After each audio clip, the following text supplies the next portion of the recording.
Good morning class. आज हम आपके लिए दोबारा फिर लेके आए हैं हरियाणा जीके। तो हरियाणा जीके के अंदर आज हम दोबारा से सेकंड क्लास के अंदर मानव शरीर के ऊपर आधारित टॉप 20 क्वेश्चंस और करेंगे। कितने?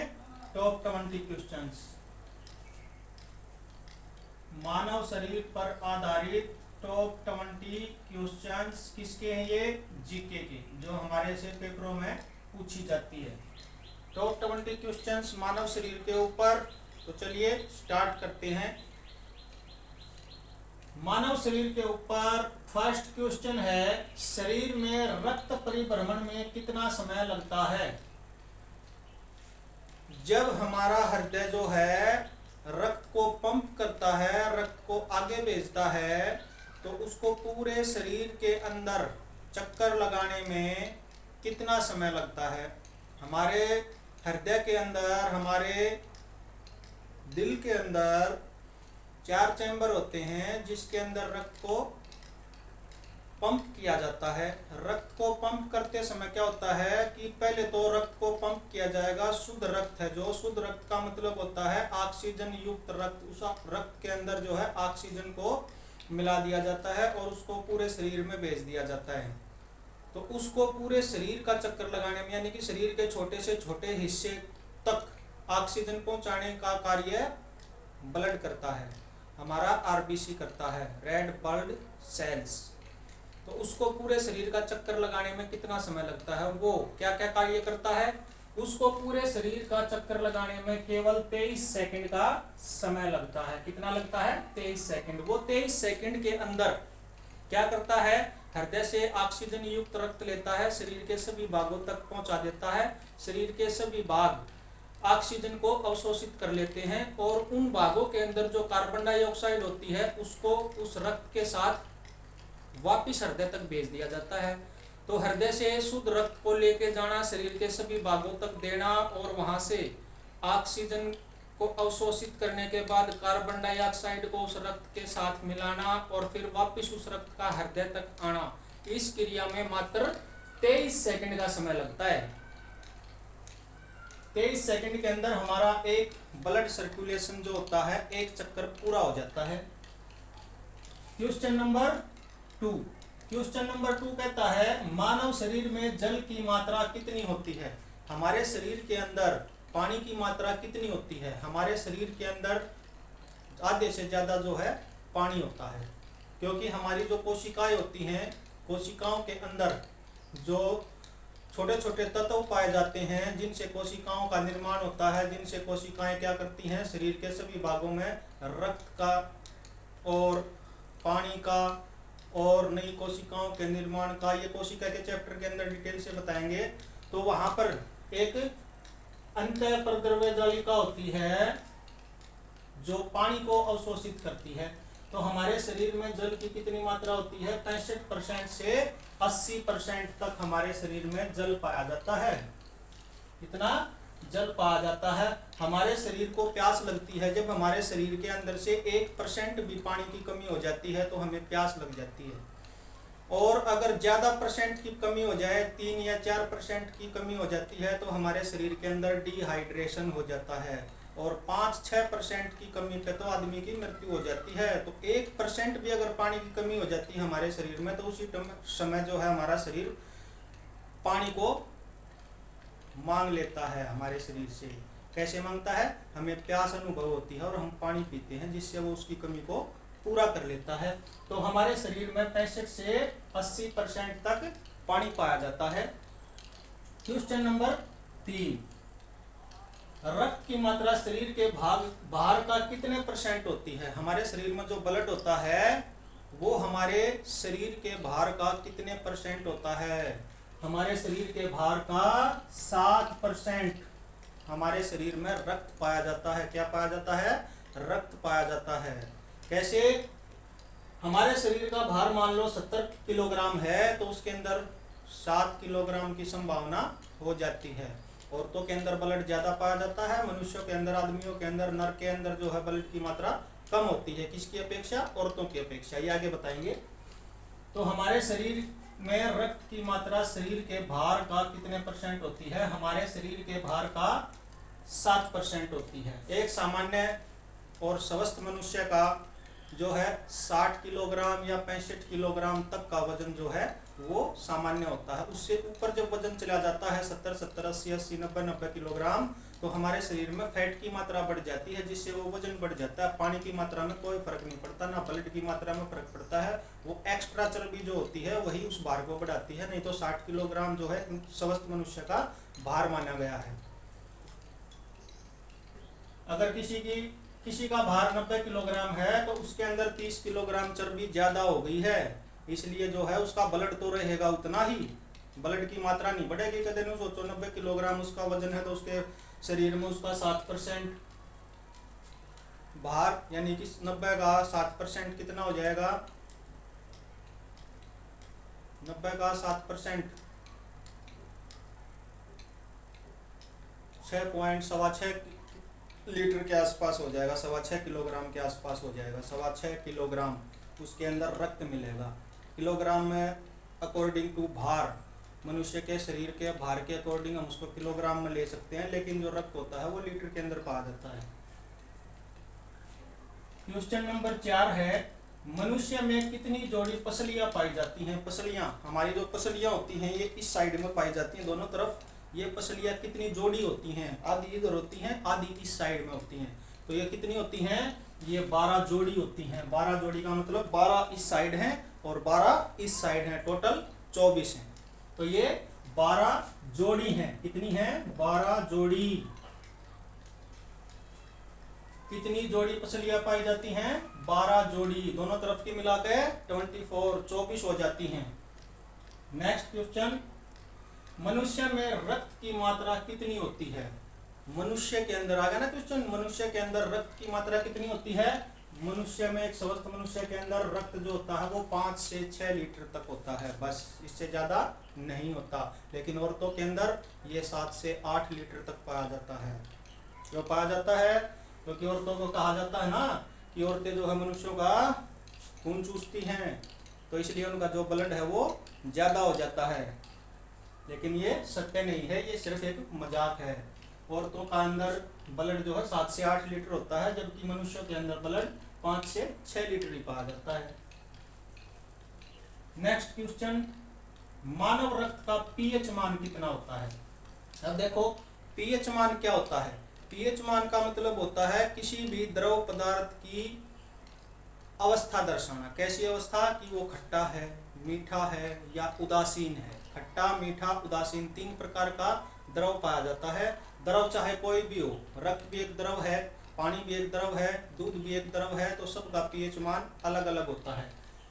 मानव रक्त का पीएच मान कितना होता है? सबसे ज्यादा जरूरी है कि पीएच मान को समझना कैसे है।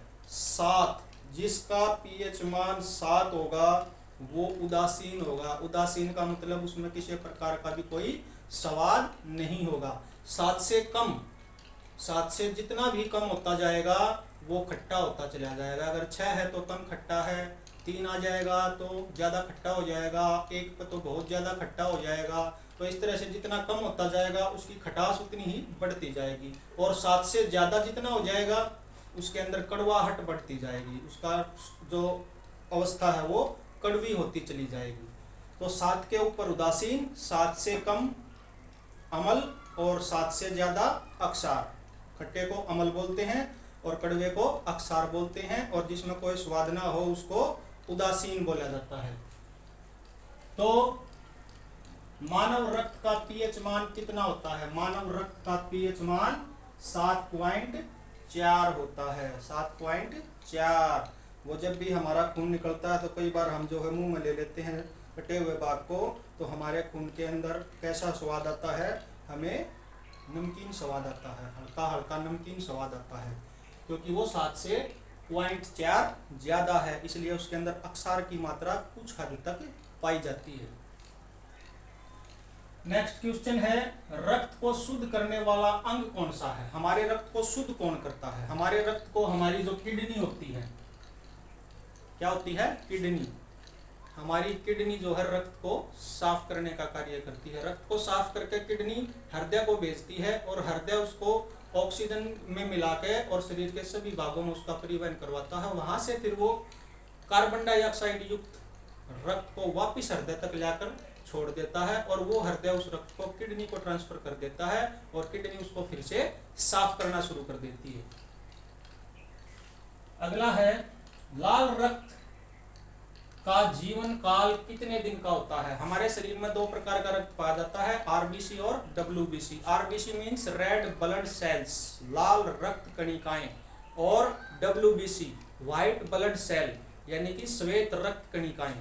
तो हमारी जो लाल रक्त कणिकाएं होती हैं,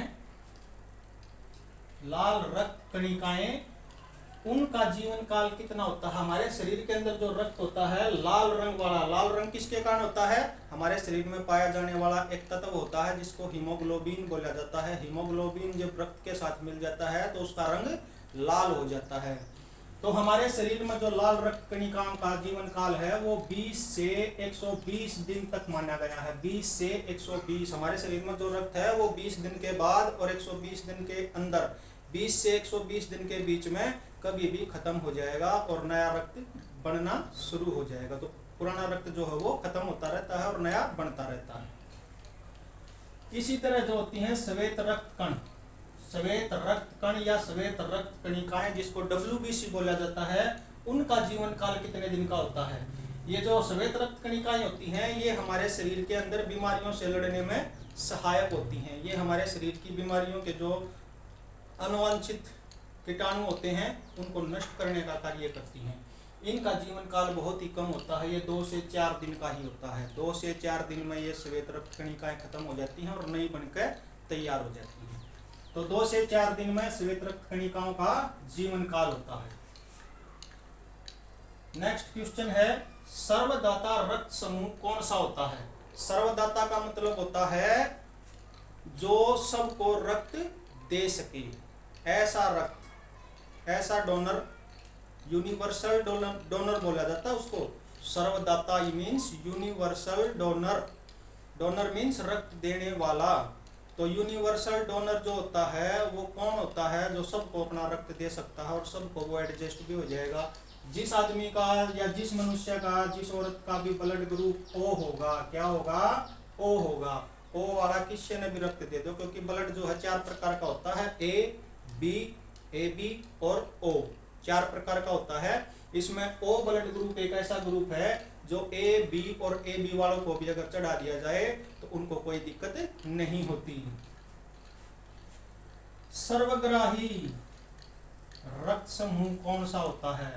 अब जब ब्लड चढ़ा जाता है तो ऐसे आदमी को चढ़ा जाता है, कोई सा भी ब्लड दे दो, कोई से भी ग्रुप का ब्लड दे दो, उसमें उसके सारे एडजस्ट हो जाएंगे। ऐसा कौन सा होता है, ए बी ग्रुप का। जिस आदमी का ब्लड ग्रुप ए बी होगा, क्या होगा, ए बी होगा, वो सब का ब्लड ले सकता है। ए वाले का भी ले लेगा, बी वाले का भी ले लेगा, ओ वाले का भी ले लेगा, अपना तो ले वही लेगा ए बी वाले का। उसका चारों प्रकार का जो रक्त है वो शरीर में कोई नुकसान नहीं देता। नेक्स्ट है मानव शरीर में प्रतिदिन कितना मूत्र बनता है। हमारे शरीर के अंदर जब हम पानी पीते हैं तो पानी जो है हमारे शरीर के आंतरिक अंगों की सफाई कर देता है और वो हमारे उत्सर्जन तंत्र के अंदर मूत्राशय में इकट्ठा हो जाता है। तो प्रतिदिन यानी कि हमारे प्रतिदिन 24 घंटे में कितना मूत्र बनता है, 1 से 1.5 लीटर मूत्र जो है प्रतिदिन बनता है। बच्चे के जन्म के समय कितनी हड्डियां होती हैं। जब बच्चे का जन्म होता है, जब बच्चे का नया नया जन्म होता है तो उसके शरीर के अंदर जो हड्डियां पाई जाती हैं वो 300 हड्डियां पाई जाती हैं। कितनी, 300। जो जो बच्चे का विकास होता जाता है तो क्या होता है, बच्चे के विकास के साथ साथ उसकी जो कुछ हड्डियां होती थी वो हड्डियां आपस में जुड़ जुड़ के और एक बन जाती हैं और 300 से वो वापस 206 पे आ जाता है। तो मनुष्य, स्वस्थ मनुष्य के अंदर, शरीर के अंदर जो हड्डियां पाई जाती हैं वो 206 होती हैं, लेकिन जन्म के समय बच्चे में 300 हड्डियां पाई जाती हैं। कितनी पाई जाती हैं, 300 हड्डियां। तो जन्म के समय 300 हड्डियां होती हैं, फिर वो बाद में जो जो वो विकास करता जाएगा उसके शरीर की हड्डियां एक दूसरे के साथ जुड़ जुड़ के, क्योंकि उसके शरीर का विकास होगा तो उसका आकार भी बढ़ेगा, आकार बढ़ेगा तो हड्डियां जो है वो ज़्यादा मात्रा में जुड़नी शुरू हो जाएंगी। जुड़ेंगी तो वो एक दूसरे के साथ जुड़ जुड़ कर एक हड्डी का निर्माण कर लेंगी, वो बड़ी हो जाएगी। बड़ी होने के बाद जो है उसकी हड्डियां लास्ट में जाकर 206 रह जाती हैं। नाखून और बाल किस पदार्थ के बने होते हैं? हमारे शरीर के नाखून और बाल वास्तव में क्या होते हैं? ये हमारे शरीर की डेड सेल होती हैं, मृत कोशिकाएं होती हैं जो हमारे शरीर से बाहर निकलती हैं। तो वो किस रूप में निकलती हैं? बालों के रूप में और नाखूनों के रूप में। तो हमारे शरीर के जो नाखून और बाल होते हैं वो किस पदार्थ के बने होते हैं? वो केराटिन नामक पदार्थ के बने होते हैं। किसके? केराटिन नामक पदार्थ के। जब भी हम किसी चीज की सफाई करते हैं, पानी को उबालते हैं, तो पानी के जो कीटाणु होते हैं वो पानी के अंदर ही रह जाते हैं, फिर उसको छान कर पीना चाहिए। तो छानने से क्या होगा? उसके कीटाणु बाहर निकल जाते हैं छलनी के अंदर। उसी तरह हमारे शरीर में जब कोशिकाएं मर जाती हैं तो मरने के बाद वो मरी हुई कोशिकाएं कहाँ जाएंगी? वो हमारे शरीर के बालों के रूप में और नाखूनों के रूप में हमारे शरीर से बाहर निकलती रहती हैं। जो जो मरती जाएंगी नहीं बनती जाएंगी, लेकिन मरने वाली जो होती हैं वो नाखूनों के रूप में और बालों के रूप में शरीर से बाहर निकलती जाती हैं। हम बालों को कटवाते रहते हैं, शरीर के नाखूनों को काटते रहते हैं। इस तरह से जो कोशिकाएं हमारे शरीर से बाहर आती रहती हैं।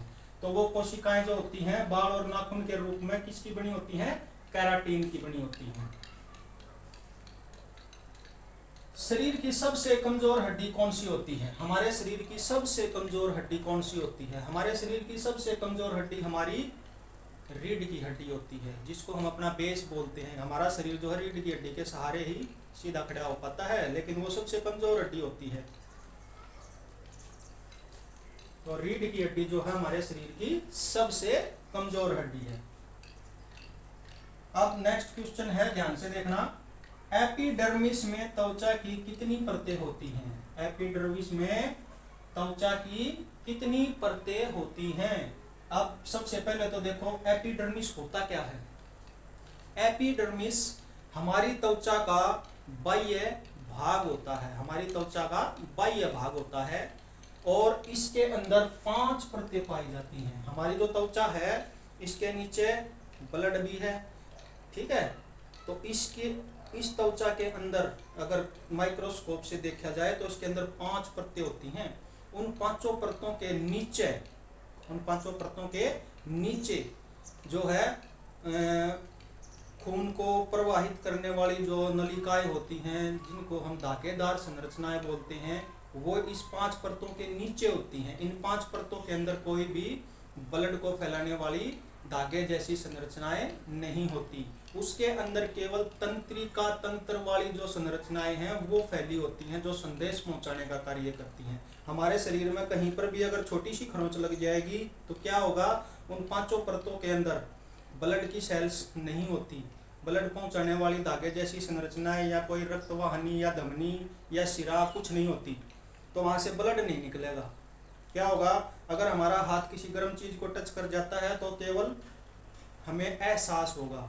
कैसे होगा?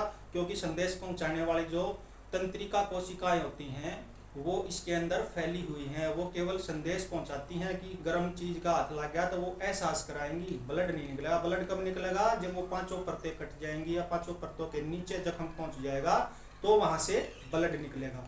तो हमारा शरीर की जो 5 परतें होती हैं उसको एपिडर्मिस बोला जाता है। ध्यान से देख लो, एपिडर्मिस क्या होता है? हमारे शरीर की त्वचा का बाह्य भाग, जिसके अंदर 5 परतें पाई जाती हैं। अब नेक्स्ट क्वेश्चन है, डीएनए की आकृति को क्या कहते हैं? डीएनए की आकृति को क्या कहते हैं? डीएनए होता क्या है? डीएनए हमारे शरीर में पाया जाने वाला एक तत्व होता है डीएनए, जो नई संतान के उत्पन्न करने में सहायक होता है। आनुवांशिक गुणों का वाहक होता है, यानी कि एक पीढ़ी से दूसरी पीढ़ी में आनुवांशिक गुणों को पहुंचाने का कार्य भी करता है। इसी के डीएनए के अंदर ही आरएनए पाया जाता है, ठीक है। गुणसूत्रों के अंदर ही डीएनए पाया जाता है, डीएनए में ही आरएनए पाया जाता है। तो डीएनए होता क्या है? डीएनए की फुल फॉर्म होती है डीऑक्सीराइबोज न्यूक्लिक एसिड। क्या होती है? Deoxyribose nucleic acid. इसी के अंदर आरएनए भी पाया जाता है। आरएनए की फुल फॉर्म क्या होती है? Ribose nucleic acid. इन सब का कार्य क्या होता है? आनुवंशिक गुणों को एक पीढ़ी से दूसरी पीढ़ी में पहुंचाना, नए संतान का विकास करना, नए संतान की संरचना करना। तो हमारे डीएनए की जो आकृति होती है उसको क्या कहते हैं, डबल हेलिक्स। क्या बोला जाता है, डबल हेलिक्स बोला जाता है। हमारे डीएनए की आकृति को क्या कहते हैं, डबल हेलिक्स कहते हैं। नंबर 18, मानव शरीर की सबसे मजबूत मांसपेशी कौन सी होती है। मानव शरीर की सबसे मजबूत मांसपेशी, ठीक है, मांसपेशियां होती हैं हमारे शरीर के अंदर। कितनी होती हैं वो, 639 होती हैं, 40 भी हो जाए, 41 भी हो जाए, लेकिन मोस्टली 639 ही होती हैं। तो हमारे शरीर की सबसे मजबूत मांसपेशी का नाम मास्सेटर पेशी है। कौन सी है, मास्सेटर पेशी। मूत्र किस कारण दुर्गंध देता है। हमारे शरीर के अंदर जब मूत्र इकट्ठा हो जाता है और जब हम उसको बाहर विसर्जित करते हैं तो उसके अंदर से दुर्गंध आती है। वो किस कारण से आती है, क्योंकि जब हम पानी पीते हैं, पानी पीने के बाद हमारा शरीर जो है आंतरिक अंगों की सफाई करता हुआ जाता है और उनके सभी अनुवांछित तत्वों को अपने साथ घोलकर और उत्सर्जन तंत्र के अंदर इकट्ठा होता जाता है। जब हम उसको बाहर निकालते हैं तो उसके अंदर से दुर्गंध आती है। किसके कारण, यूरिया के कारण। उसके अंदर यूरिया मिल जाता है। जो हम नमक खाते हैं, नमक की मात्रा ज़्यादा हो जाती है तो पानी में घुलकर शरीर से बाहर निकल जाती है। गर्मी के दिनों में पसीने के रूप में भी वो बाहर आ जाती है, इसलिए पसीने से भी बदबू आती है और इससे यूरिया के कारण आती है, बाथरूम करने से भी आती है, मूत्राशय के अंदर से भी, मूत्र से भी बदबू आती है, यूरिया के कारण आती है। वो जो आदमी कम पानी पीता है उसके अंदर ज़्यादा आती है, जो ज़्यादा पानी पीता है उसके अंदर कम आती है, क्योंकि ज़्यादा पानी पिएगा तो ज़्यादा बार बाथरूम जाएगा, बाथरूम जाएगा तो बार बार बाथरूम जाने से उसके शरीर में जो है यूरिया की मात्रा ज़्यादा इकट्ठी नहीं हो पाती, वो थोड़ी थोड़ी करके जल्दी जल्दी बाहर निकलती रहती है। लास्ट क्वेश्चन है